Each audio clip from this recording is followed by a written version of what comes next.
Fierce ladies, welcome to the Moms in Real Estate podcast, where we unleash our unapologetic power to share the raw truth of our journeys. Brace yourself for a dose of empowerment, education, and encouragement like never before. I'm Kristen, a relentless entrepreneur obsessed with connecting and uplifting fellow boss babes. In this podcast, we're all about getting down to business, conquering motherhood, nurturing relationships, and so much more. Get ready to dive into the nitty-gritty, embrace the hustle, and unravel the secrets of success in the world of real estate. We're here to ignite your fire, equip you with the knowledge, and unleash your limitless potential. Tune in as we redefine what it means to be a true boss babe.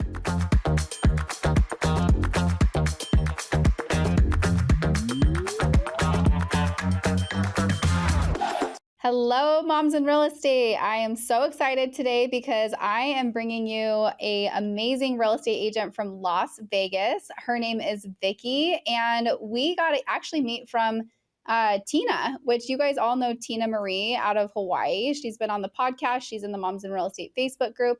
And one of my favorite things is when another person connects me with another amazing person. So welcome, Vicky.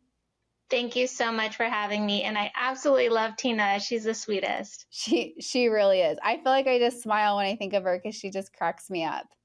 Same. So why don't we get started, and why don't you tell us a little bit about yourself and why you decided to get into real estate?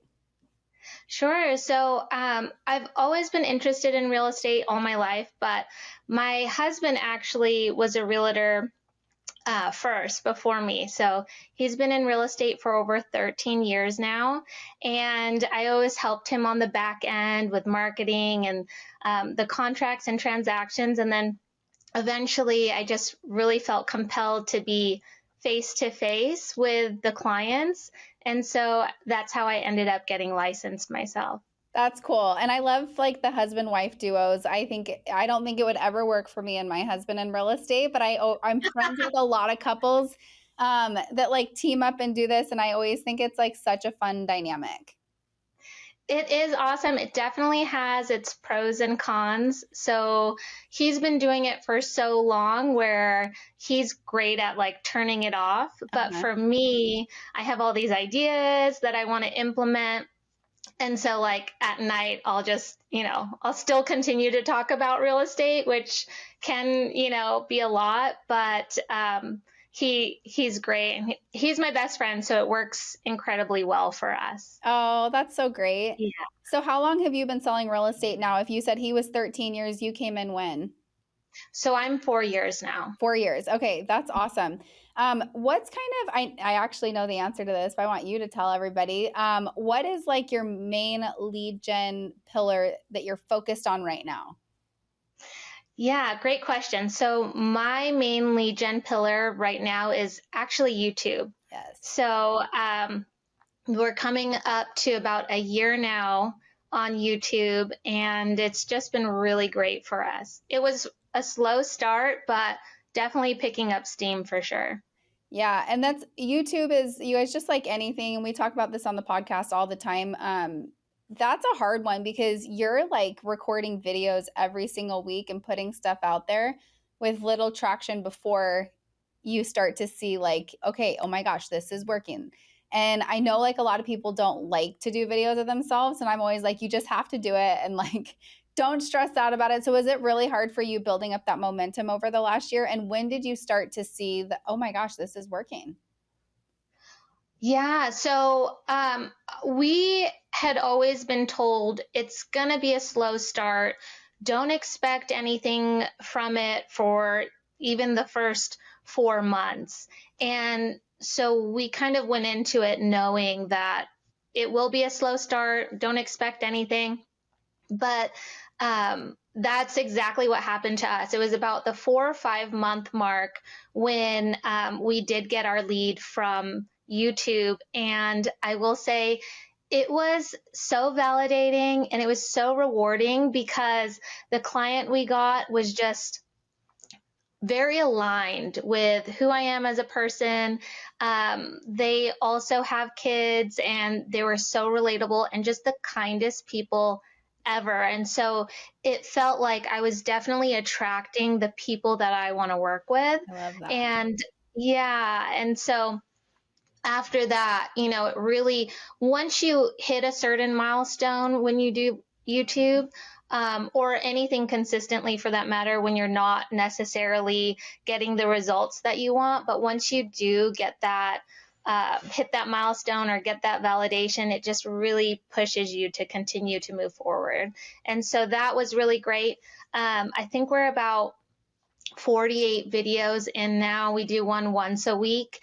And even though we've done all those videos, I do have to say, anyone who is thinking about doing YouTube, I still feel uncomfortable on camera. I'm still not used to it. Like seeing my face, watching the videos and seeing myself on camera. And you think at this point I would be, but I'm just very much, an introvert. And so putting myself out there was definitely uncomfortable for me, but it is really rewarding. So if you feel like YouTube could be beneficial for your business in any way, definitely go for it. How did you guys get started? So let's say I'm listening to this podcast and I'm thinking, oh my gosh, like I think that that's the route I want to go. How did you guys start? So I actually I'm before YouTube, and I still am now, I'm very much into Facebook and local social media, like moms groups and things like that. Mm-hmm. And so I run one locally for Las Vegas Mom Life. And I just posted asking, does anyone know a videographer that I could work with? And I had a really great list, but I actually ended up having a videographer reach out to me personally and said, hey, I was told that you're looking for a videographer. And what I absolutely loved about him is that he led with service. Mm-hmm. And that's how I like to approach my business as well. And so he said, let's set up a time. I'll do a video for you for free and we'll see if you like it and we'll go from there. And we absolutely loved the video and we liked how he ran his business. And we asked him, would you be interested in, doing something in the YouTube space? And he was like, that's exactly what I want to do. And so it aligned really well. And so I started working with him and it was really new to the both of us. Yeah. And, we just, made a game plan. He had been studying YouTube. We had been, wanting to do YouTube for quite some time and just never pulled the trigger. But, once we were able to join forces, it just really worked out and we got our flow and stuff like that. But what I will say is, unfortunately now he did have some health issues, so we no longer work with him. So we did have to pivot. But currently we're filming our YouTube channels ourselves. So we'll put it on a tripod or my husband will film while I talk and we'll just kind of switch off. But yeah, if you can work with a videographer and it works with your budget, that was incredibly helpful for us because we made the commitment, not just to ourselves, but to him to, film a video every single week. And that was incredibly helpful. So just having, someone to hold you accountable was definitely something that kept us going in the YouTube space. Yeah, I love that. And it's so true. I feel like if you have it on your calendar and you're meeting somebody else, it's like, okay, I have to do this. So I have to prepare for it. And it happens. If you're listening and you're thinking, okay, like I want like a course or a mentor in YouTube, just so you guys know, we have Caitlin McKaig, who's been on the podcast before. She has like one of the best, like cheapest evergreen YouTube for real estate agents products. And I think it's like $239. It's honestly something that cheap. And it literally will tell you everything you need to know to start a YouTube channel. So you guys can just search her episode and you'll see it there. Okay, so Vicky, tell me a little bit about what it's like with, you've got 2 boys, right? Yes. And they're young. And they're wild. Yeah. Yes. So mine are 9 and 10 and they're wild. So just so you know, like I'm a little bit further down the road than you and it's not any calmer. It's actually even more chaos. But it's so fun. There's like never a dull moment. So like for you, when you're, out with your husband and you guys are building your business and doing all the things, and you guys have two young kids, what have been some of like your guys' struggles with doing both? That's such a great question.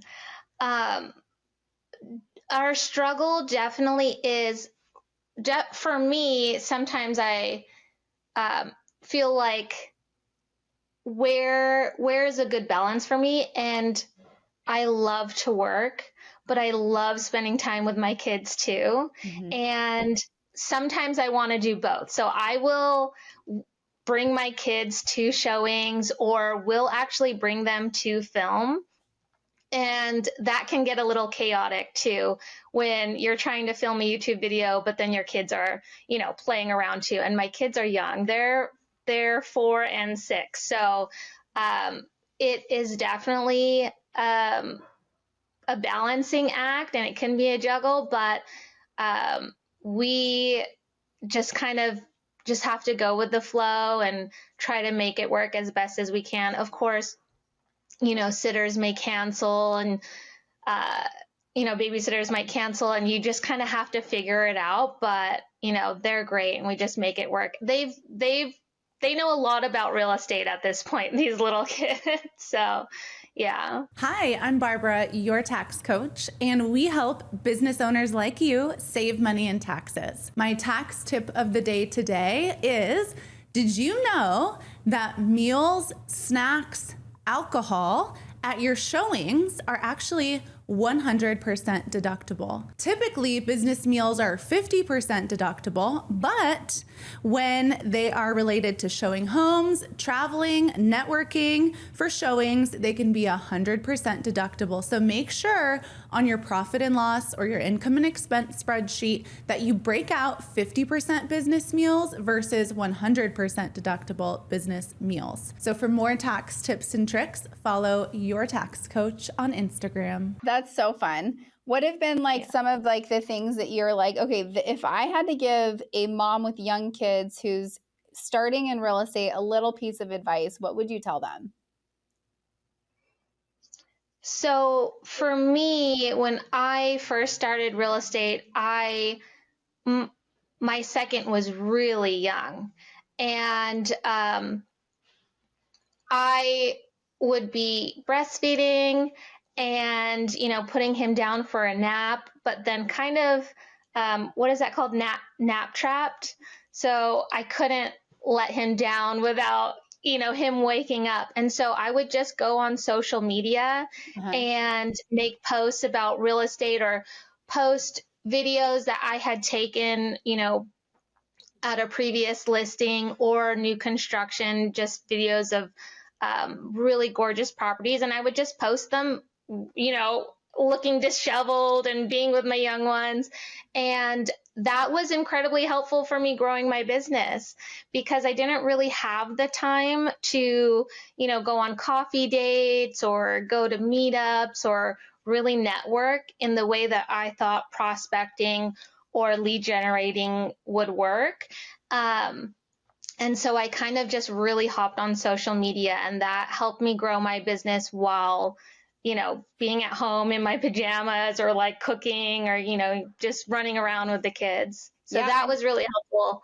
And even like you said you started a Facebook group for moms in Las Vegas, and I hear this all the time. It's such a great tool. I know sometimes people can be like, oh my gosh, there's already so many groups. It's okay. There's so many people out there. So your group will be different than another group.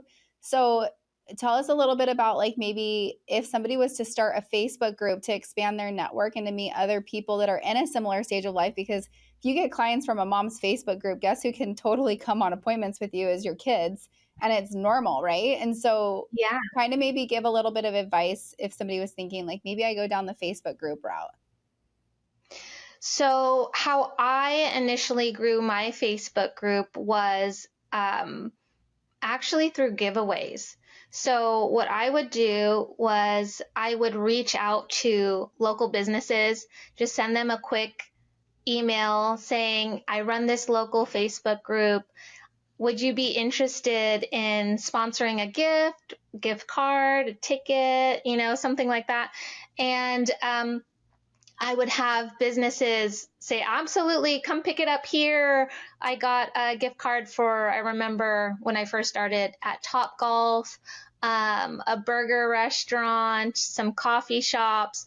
And so when I would go into my Facebook group, I would just post and say, giving away, 4 tickets or 4 free coffees to this local coffee shop, tag 3 friends. And if they're not in the group, invite them into the group. And so that was incredibly helpful getting, the small network that I had already in the group to continuously bring in more people. And that definitely helped to grow the group. And then I would give away, the free coffee or, the gift card to Topgolf. And that helped so much because people were finding value in the group too. And so that's beneficial. I currently have almost 4,000 people in that group. That's awesome. And then also I just started sending out a newsletter to everyone in that group as well. Yeah. And so in the newsletter, and in the newsletter, I'll just post like upcoming events, family events and things like that to continue to provide value into that group. Yes, I love that. And it's such an important thing. If you have a Facebook group, when somebody comes in, ask for their email address. And I mean, it's the same thing on any social media platform. You've got to ask yourself, like, how am I collecting email addresses? Because if these platforms went away, God forbid, am I doing a good job doing that? And when I heard that years ago, it was like this thing went off in my head where I was like, oh my gosh, I've got to make sure I'm doing that. And it's been such a good, consistent way for me to like build this other like element for me to be top of mind to people. Yeah, it's so great. And then I use Flowdesk to send out those emails. And that's just so great to put a great newsletter together. I always say Flowdesk is like the best $19 a month that I have in my business. Yeah. It is. It's so good. It's just, and it's so pretty and easy to use. And I just love it. Okay, so we're going to end today with you telling the audience about one book or podcast that you're currently listening to that you're just like, I love this. And it does not have to be business related. It could be like something that you just are reading or listening to for pleasure. Ooh, that is a good one.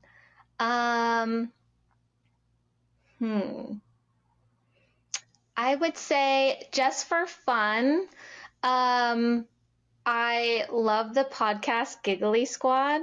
Ooh. It just makes me laugh. Yeah. And it's just something I would put on the background while I'm, doing work, and it just cracks me up. I've never heard of that. I need to look it up. Yeah. It's really cute. That sounds fun. All right. Is there any last pieces of advice for any mom in real estate that you want to give? I would say definitely just whatever you're doing, just try to stay consistent with it. And if you're not getting the results that you want right away, don't worry about that, because people are watching. Like, you will get people reaching out to you eventually, and, just continue to stay consistent. Don't get discouraged if you're not getting the results you want right away. Just stay, persistent, have that tenacity, and just keep going. Usually right when you want to quit is right before it's about to pop. That is so true. So I've been there, you've been there. And so I totally love that advice, because it's like, stay the course and just keep doing the work. Yeah. So if somebody wants to follow you on social media, what's the best way for them to do that? On Instagram, I am Vicky Las Vegas Realtor, and on Facebook too, I believe. All right, girl, send all your Las Vegas referrals to Vicky, because it's amazing, and her husband will take care of your clients. And thank you so much for coming on today. Thank you for having me. Thanks, friend, for listening to the podcast. We love having you in our community. If you enjoyed our podcast, please leave us a review or share it with a friend. Also, we'd love to connect with you on Instagram. Go follow us at Moms in Real Estate.